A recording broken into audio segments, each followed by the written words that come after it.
आज हम कर्मयोग की बात करेंगे, जो सिखाता है आत्मा और परमात्मा क्या है। हमारी सोच किस पर निर्भर है, हमारे खुद से या किसी और से। चलिए हमारे साथ इस एपिसोड को सुनते हैं। ठीक है, आपने जो स्थिति बताई, एक दुकान, ग्राहक का अजीब मन और डिप्रेशन, दुकानदार की प्रतिक्रिया और कर्मा चक्र, इसे हम एक गहरी कहानी के रूप में समझते हैं। कहानी, दुकान और कर्मचक्र। एक छोटे कस्बे में रामलाल नाम का दुकानदार था। उसकी दुकान पर रोज लोग आते जाते थे। एक दिन एक ग्राहक आया, चेहरा उदास, आंखों में भारीपन और शरीर से अजीब सा डराने वाला कंपन निकल रहा था। रामलाल को भी अजीब लगा, जैसे इस आदमी की भावनाएं, इमोशंस इतनी तीव्र हों कि कोई पास आए तो उसी उदासी और डर को महसूस करने लगे। धीरे धीरे कस्बे के लोग उससे बचने लगे। मगर उस ग्राहक को एक आदत थी, भावनात्मक ब्लैकमेल, इमोशनल ब्लैकमेल। वह कहता, भाई, अगर तुम मुझे सस्ता नहीं दोगे तो मैं और दुखी हो जाऊंगा, मेरी जिंदगी और खराब हो जाएगी। रामलाल सोचता, अगर मैं इसके दुख का फायदा उठाऊं तो मेरी बिक्री तो बढ़ेगी। मगर क्या यह सही है? कर्मचक्र की भूमिका। कर्मचक्र का नियम है, जो हम सोचते, बोलते और करते हैं, वह ऊर्जा बनकर संसार में घूमती है। वह ऊर्जा फिर किसी रूप में लौटकर हमारे पास आती है। अगर रामलाल उस ग्राहक की कमजोरी का फायदा उठाएगा, तो कर्मचक्र के अनुसार भविष्य में जब रामलाल खुद भावनात्मक रूप से कमजोर होगा, कोई और उसका फायदा उठाएगा। अभी की कमाई शायद बढ़ेगी, लेकिन जीवन में विश्वास और शांति का नुकसान होगा।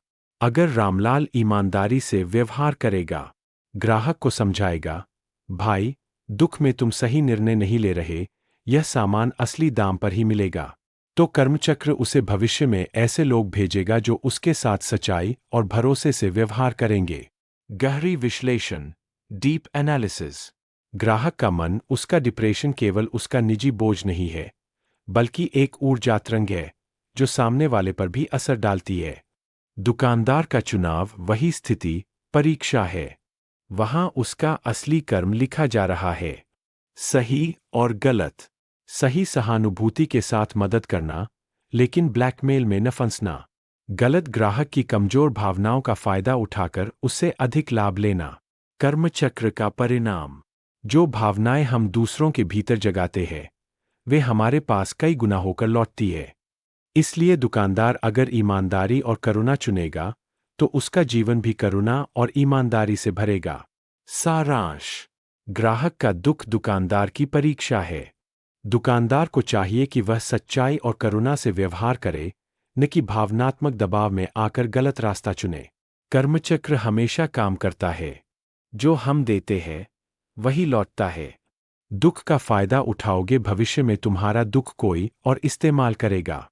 करुणा दिखाओगे, भविष्य में तुम्हें भी करुणा मिलेगी। आगे के अध्याय को सुनने के लिए सब्सक्राइब और कमेंट करें। ठीक है, मैं आपको दारू पीने वाला व्यक्ति बनाम सामान्य व्यक्ति और कर्मचक्र को एक कहानी के रूप में समझाता हूं, जिसमें गहरी विवेचना भी होगी। कहानी, दो रास्ते और कर्मचक्र। एक ही गांव में दो दोस्त रहते थे, रघु और मोहन। एक रघु दारू में डूबा हुआ। रघु को दारू की आदत थी। हर शाम वह शराब पीकर गांव की गलियों में हंगामा करता, परिवार से झगड़ता और अगले दिन सिरदर्द के साथ बिस्तर पर पड़ा रहता। उसका शरीर कमजोर हो रहा था, पैसे बर्बाद हो रहे थे और लोग उसे मजाक उड़ाने लगे थे। कर्म चक्र का नियम। जो ऊर्जा और कर्म हम संसार में डालते हैं, वही वापस आता है।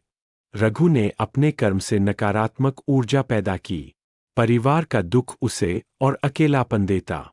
पैसा बर्बाद, गरीबी लौटकर उसके घर आई। गुस्सा और हंगामा, गांव के लोग उसे निकम्मा कहने लगे। रघु का जीवन एक ऐसे चक्र में फंस गया जहां नकारात्मक कर्म, नकारात्मक परिणाम और नकारात्मक कर्म। दो मोहन, सामान्य सजग व्यक्ति।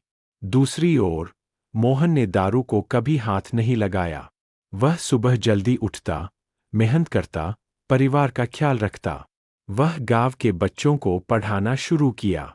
धीरे धीरे गांव में उसकी इज्जत बढ़ी और लोग उसकी राय लेने लगे। कर्म चक्र का नियम। मोहन ने सकारात्मक कर्म किया, सेवा, अनुशासन, दया।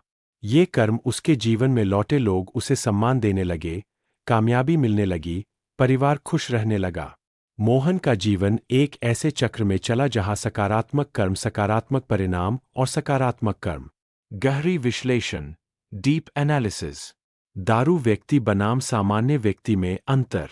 दारू पीने वाला व्यक्ति अपनी चेतना खो देता है, उसके विचार कमजोर हो जाते हैं, कर्म गलत हो जाते हैं, कर्मफल दुखदाई। सामान्य व्यक्ति अपनी चेतना को साधता है, विचार स्पष्ट, कर्म सही, परिणाम सुखदाई। कर्म चक्र कैसे काम करता है? विचार, कर्म, परिणाम, फिर नया विचार। अगर विचार नकारात्मक, दारू, गुस्सा, आलस्य, कर्म गलत, परिणाम दुख। अगर विचार सकारात्मक, सेवा, मेहनत, संयम, कर्म सही, परिणाम सुख। मुख्य सीख। इंसान चाहे दारू पिए या न पिए, उसके कर्म ही उसका भविष्य बनाते हैं। कर्म चक्र को मोड़ा जा सकता है नकारात्मक आदत छोड़कर, सकारात्मक कर्म शुरू करके। यही असली शक्ति है। निष्कर्ष। रघु और मोहन दोनों ने अपने अपने कर्म चक्र बनाए। रघु दारू, नकारात्मक सोच, दुखों का चक्र। मोहन सजगता, सकारात्मक कर्म, सुखों का चक्र। हमारा जीवन वैसा ही है जैसे हमने कर्म का बीज बोया है। दारू व्यक्ति अपने कर्म चक्र को दुख में फंसा देता है, जबकि सजग व्यक्ति अपने कर्म चक्र को सुख में बदल देता है। आगे के अध्याय को सुनने के लिए सब्सक्राइब और कमेंट करें। ठीक है, आप ट्रैफिक पुलिस वर्सेस सामान्य व्यक्ति के उदाहरण से कर्म चक्र, कर्मा चक्र समझना चाहते हैं। चलिए इसे कहानी और गहराई से विश्लेषण के साथ समझते हैं। कहानी, सड़क और कर्मचक्र। एक दिन सुबह सुबह राहुल जल्दी में था। उसकी इंटरव्यू की ट्रेन छूटने वाली थी। जैसे ही वह अपनी बाइक लेकर सड़क पर निकला, उसने सोचा, अगर मैं ट्रैफिक सिग्नल पर रुकूंगा तो देर हो जाएगी, चलो जल्दी निकलता हूं। सिग्नल लाल था, लेकिन राहुल बिना रुके निकल गया। उसी वक्त ट्रैफिक पुलिस इंस्पेक्टर शर्मा वहां खड़े थे। उन्होंने राहुल को रोक लिया। राहुल गुस्से में बोला, सर, मेरी ट्रेन निकल जाएगी, एक बार जाने दो। शर्मा जी ने शांत स्वर में कहा, बेटा, अगर मैं तुझे जाने दूं तो तेरा काम तो हो जाएगा, लेकिन सोच, अगर इसी लाल सिग्नल पर कोई और तेज गाड़ी आकर किसी को टक्कर मार देती तो दोष किसका होता? राहुल चुप हो गया। विश्लेषण, यहां कर्मचक्र कैसे काम कर रहा है?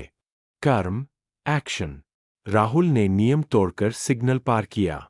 यह उसका बीज, सीड था। कर्मफल, रिएक्शन।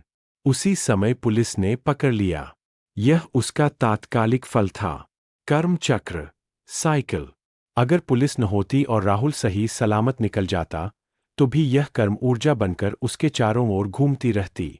अगली बार कोई और नियम तोड़ेगा और शायद राहुल खुद किसी दुर्घटना का शिकार होगा, या फिर उसकी लापरवाही किसी दूसरे की जान ले सकती थी। यानी कर्म कभी मिटता नहीं, वह परिस्थिति बनकर लौटता है। गहरी शिक्षा। ट्रैफिक पुलिस न्याय, धर्मा का प्रतीक है। जैसे पुलिस हमें तुरंत दंड देती है, वैसे ही कर्मचक्र भी हमें या तो तुरंत फल देता है या फिर सही समय आने पर जीवन के किसी मोड़ पर। सामान्य व्यक्ति मनुष्य का स्वभाव है। हम सोचते हैं, एक बार नियम तोड़ दूं तो क्या होगा? लेकिन कर्म का नियम ऐसा है कि हर छोटा बड़ा काम तरंग की तरह ब्रह्मांड में गूंजता है और समय आने पर वापस लौटता है। गहरी सच्चाई। राहुल का इंटरव्यू मिस होना उसकी किस्मत नहीं था, बल्कि उसके कर्मों का हिस्सा था। और पुलिस द्वारा रोके जाने का पल ही उसके लिए सुरक्षा भी था, क्योंकि शायद आगे जाकर बड़ा हादसा हो सकता था। निष्कर्ष, कर्मचक्र उसी तरह काम करता है जैसे ट्रैफिक सिस्टम। अगर आप नियम मानते हैं, यात्रा सुरक्षित, जीवन संतुलित। अगर आप नियम तोड़ते हैं, तुरंत चालान, दंड या भविष्य में दुर्घटना। कर्मफल। पुलिस कर्म का प्रहरी, सामान्य व्यक्ति कर्म करने वाला। इसलिए हर पल अपने कर्मों को ध्यान से करना ही कर्मचक्र को सही दिशा में घुमाना है।